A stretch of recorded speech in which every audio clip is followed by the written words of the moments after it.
국회에서 또 놀라운 일이 벌어졌습니다. 윤석열 대통령에 대한 탄핵 청문회를 한다는 것 말입니다. 도대체 국회에 있는 사람들은 뭐 하는 사람들인가요? 경제는 어려워서 난리예요. 민생은 완전히 외면하고 그들끼리 정쟁만 일삼는 것을 보니까 참 답답합니다. 탄핵 놀이라고 생각을 합니다. 그들은 국민의 아픔이나 나라의 발전에는 전혀 상관이 없고요. 그들만의 놀이에 집중한다 이런 생각이 들거든요. 사실 국회 청원에 말입니다. 이게 5만 명만 동의를 얻으면 국회 소관 상임위원회에서 회부가 돼서 논의를 한다고 하지만 대통령 탄핵과 관련돼서는 문재인 대통령 때는 140만이 넘었는데도 아무 일이 일어나지 않았습니다. 그런데 지금 윤석열 대통령 때 133만 명이 넘어섰다고 해서 탄핵을 하겠다? 또 그것도 진짜 5가지 탄핵 사유도 제가 이런 표현을 그냥 쓰겠습니다. 골 때립니다. 그게 탄핵 사유인가 싶어요. 첫 번째가 해병대 수사단장에 대한 외압 행사입니다. 이거 지금 수사 중이거든요. 아직 결론이 안 났거든요. 여기에다가 명품 뇌물수수, 주가 조작, 서울 양평 고속도로 노선 조작. 저는 의혹 아닌가요 이거? 이거는 수사도 아니고 팩트도 아닙니다. 사실도 아니라는 뜻이에요. 게다가 전쟁 위기 조장이라. 기가 막힙니다. 전쟁 위기는 누가 조장하고 있습니까?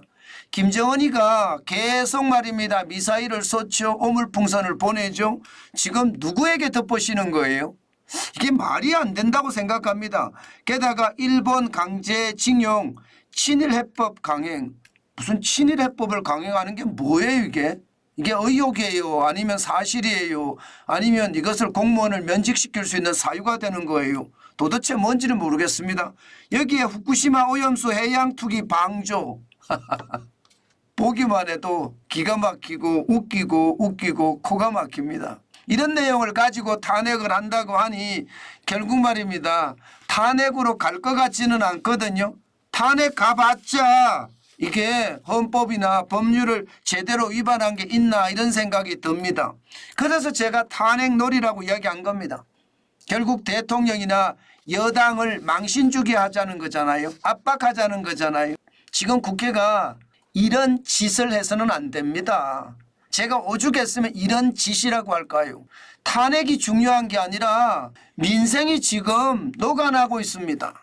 지금 자영업자, 소상공인, 소기업은 죽어나고 있어요.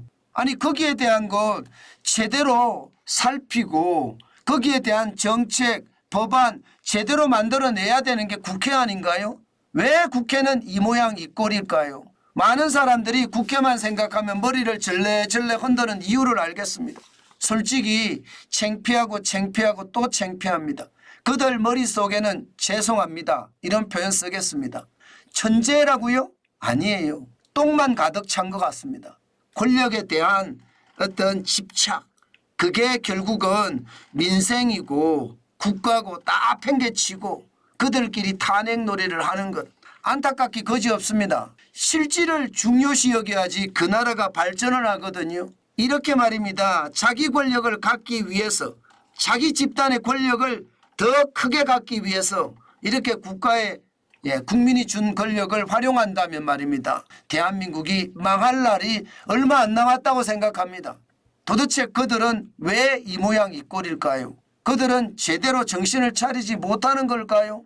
도대체 이런 탄핵 놀이에 국민만 죽어난다는 사실을 모를까요? 진짜 답답해 봅니다.